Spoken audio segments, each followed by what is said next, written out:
Hey, welcome back to Matt's Garage DIY. Today we're going to revisit the Get Home Bag. We're going to take it from this to this.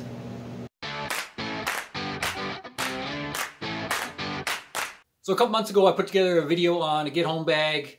Got some really good feedback, really good reviews on that. You can check the link above if you want to check that video out. This is definitely the bag I use. But I recognize that this doesn't necessarily work for everybody. And that's what sort of prompted this whole idea of a mini Get Home Bag. Whether you wear a uniform at work or maybe a suit, maybe that's just too big or too tactical for your lifestyle. Maybe this is for your wife, your kids, maybe a senior in your life. That's where kind of this idea of a mini Get Home Bag came from. I figured that it's better to have something rather than to have nothing. And if you put a little bit of thought into it, you can actually get quite a bit in here. This is just a cell phone case holder. It's got a zip up on the top that I used, that I made this little Get Home Bag from. So we'll kind of review the parameters from the original video of sort of what situation somebody's typically in where they're using a Get Home Bag, and then we'll start putting it all together.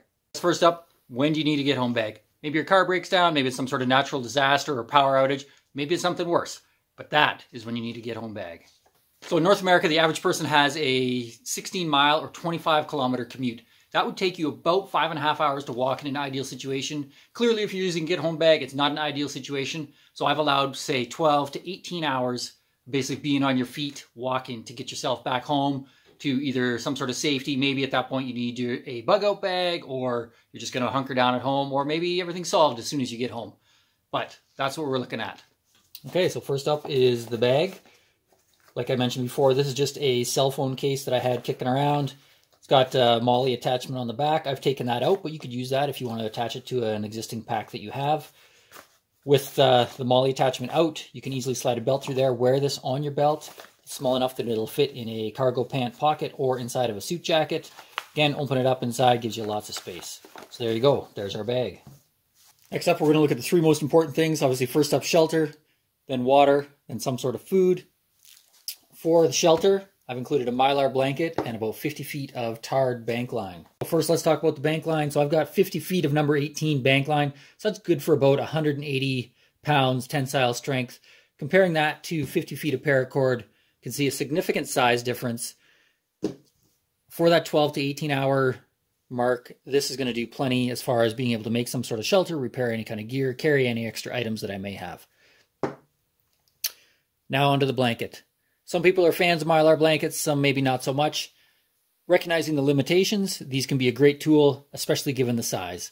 So, first up, using the blanket for a shelter. Obviously, the whole idea is that we're going to be walking home and not necessarily stopping or spending an extended period of time, but maybe depending on the weather, whether it's rain or too much sun, that you need to get a little bit of relief from that weather, you can easily make a lean-to against a fence, or using a single tree, a plow point type shelter. To do that with one of these tarps, you don't want to poke a hole in it. Basically start with the corner of your tarp. I'm just using a little chunk of wood because that's what I've got handy right now. But that into a corner, wrap the tarp around it, and then using some of your bank line with a small slip knot, slide that over, tighten it up. That you can then pull on very, very hard. Won't tear the fabric. With these blankets, you want to be careful you're not puncturing holes. So this gives you a perfect way to attach this tarp, use it, put a lot of tension on it without damaging it, and being able to then still reuse this afterwards as you carry on. If it's raining, you can wrap it around you. If it's cold, you can wrap it tight around your core and then pull your jacket on over top. Next up is water. I've used one of the Sawyer filter system water bags. It's a 16-ounce bag and a couple aqua tabs.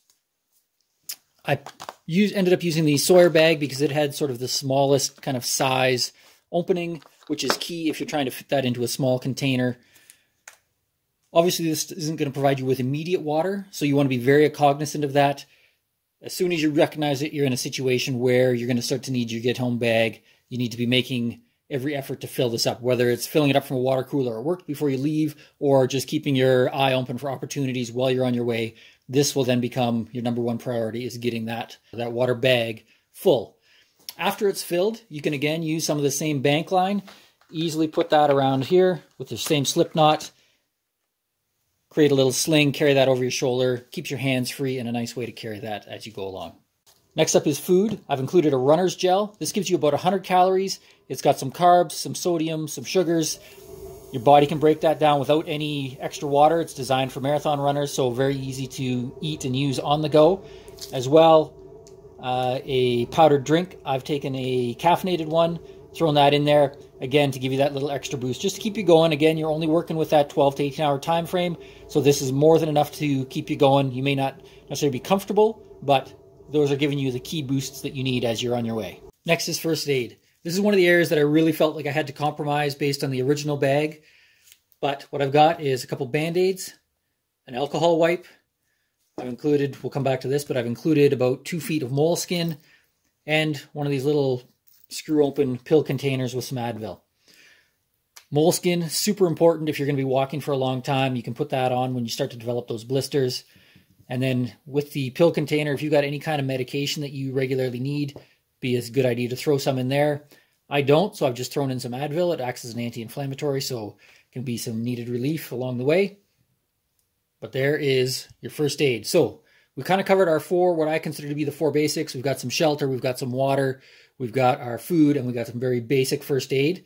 We're going to have some extra room on our bag, so now let's start looking at some bonus items. Next up, you've already seen it, but battery. This is I think that's a 2200 milliamp battery charger and a short cord. You can use that to charge your phone. I haven't included a phone in this case. Everybody pretty much has a phone these days, so this is just giving you a way to recharge that phone, especially if you're using that for any sort of communication or navigation to get yourself home.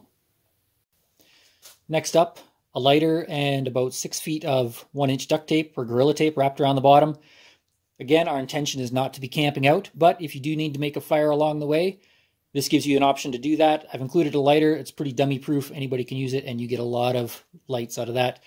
As well, if you are starting a fire, you can tear off a chunk of this Gorilla Tape. Very easily light that, and you've got a ready-made tinder source.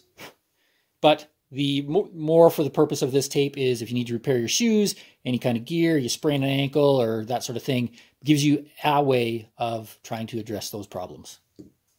Next up, I've included a couple sheets of Write in the Rain paper and a little pencil. Whether you're needing to take down information or leave information for somebody else, that gives you a way to do that.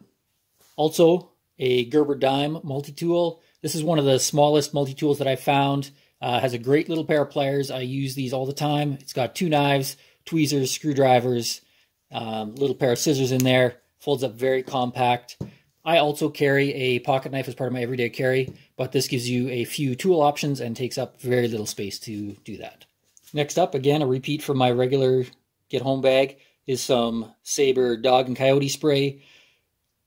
This is a great little container, super small, nicely will fit in this pouch. I have wrapped the safety with some more Gorilla Tape. I've made little tabs, that's very easy to tear open. Make sure if you do this that you wrap it in such a way that as you're opening it, you're not accidentally taking off or undoing the safety. You would hate to accidentally spray yourself with this while you're trying to get this out in an emergency situation. Lastly, I've included 3 of these little mini glow sticks. Picked these up online. I was actually quite impressed. They're not Amazon, it's Backcountry Bushcraft or something like that. Broke one of these, went to bed. 10 hours later, it was still going great. So actually quite a long lifespan on these. Not going to provide the same sort of light as a full-size glow stick, but you break a couple of them, gives you that light source, especially if you end up being kind of having to spend some time in a tunnel or a subway somewhere underground for a while. You don't want to have to rely on the flashlight of your phone the whole time. This will give you a little bit of light. All right, let's put it all together.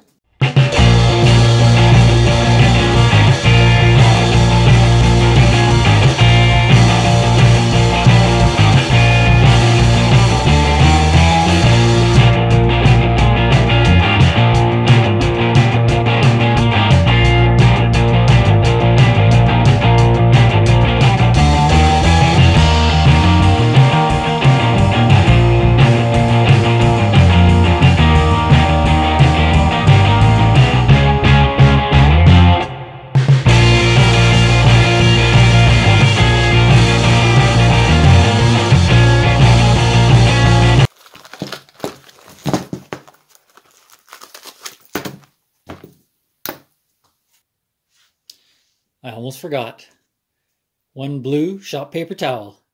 Whether you need to wipe your nose or something else, you'll be glad you got that. So there you have it, the Get Home Bag Mini. Post your comments down below, maybe some items you'd recommend sticking in there. Be sure to click that like and subscribe button, and as always, stay tuned for my next video.